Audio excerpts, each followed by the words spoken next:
नमस्कार मित्रांनो, एका व्यक्तीने असा प्रश्न विचारलेला आहे की ईश्वर म्हणजे नेमकं काय किंवा ईश्वर कोण आहे. तर या प्रश्नाचं उत्तर देत असताना मी तुम्हाला पहिल्यांदा हे समजावून सांगू इच्छितो की ईश्वराचं नेमकं स्वरूप काय हे तुम्हाला समजून सांगावं लागेल.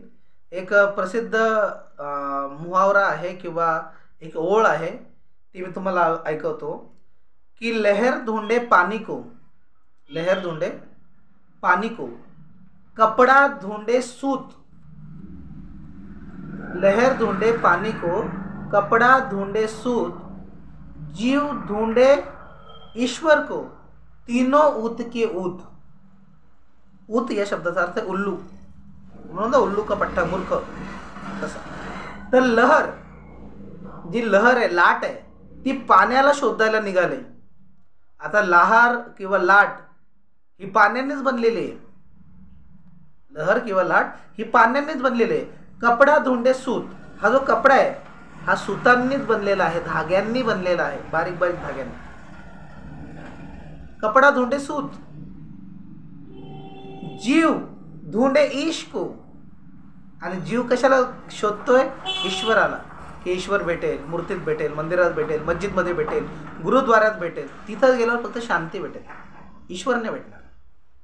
मन थोडा वेळ शांत होईल आणि पुन्हा मंदिराच्या, मस्जिदीच्या, गुरुद्वाराच्या बाहेर आल्यावर पुन्हा अशांत होईल. तिथे ईश्वर नाही.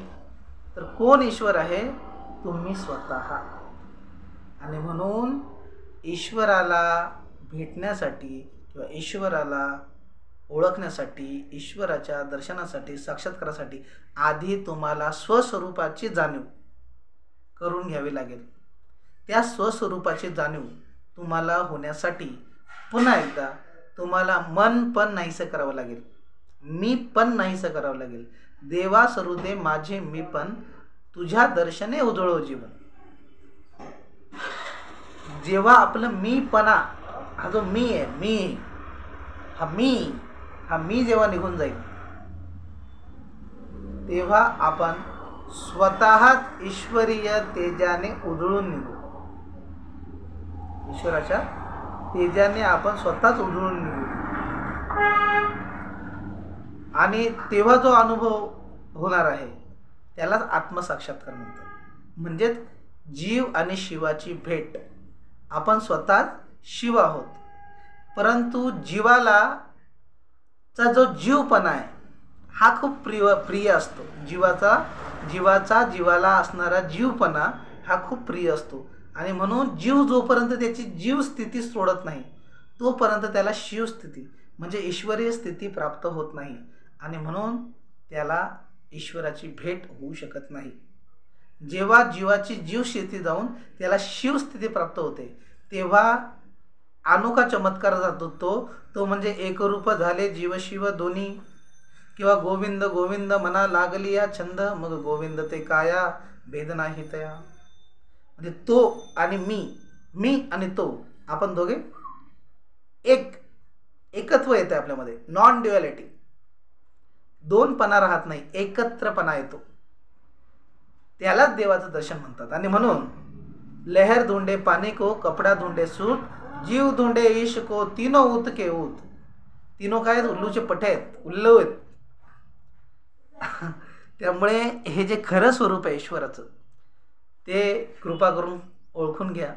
त्याच्यासाठी मेडिटेशन, जमल्यास थोडेसे उपवास, एक लयबद्धता चालण्यात, वागण्यात, बोलण्यात, माधुर्य, अहिंसावाद, जिभेने सत्य बोलणे, कडू वचन टाळणे, या साधनेचा वापर करून ध्यान, धारणा, प्राणायाम इत्यादीचा वापर करून किंवा तुमच्या गुरुने दिलेला मंत्र चॅन्टिंग करून, त्याचं नामस्मरण करून या स्थितीला तुम्हाला नक्की पोचता येईल आणि जीवाची आणि शिवाची गाठ नक्की जोडली जाईल. हा व्हिडिओ आपल्याला कसा वाटला हे आम्हाला कमेंट करून नक्की सांगा. व्हिडिओला लाईक करा, शेअर करा आणि अजूनही आमचं चॅनल सबस्क्राईब केलं नसेल तर सबस्क्राईब करा. धन्यवाद.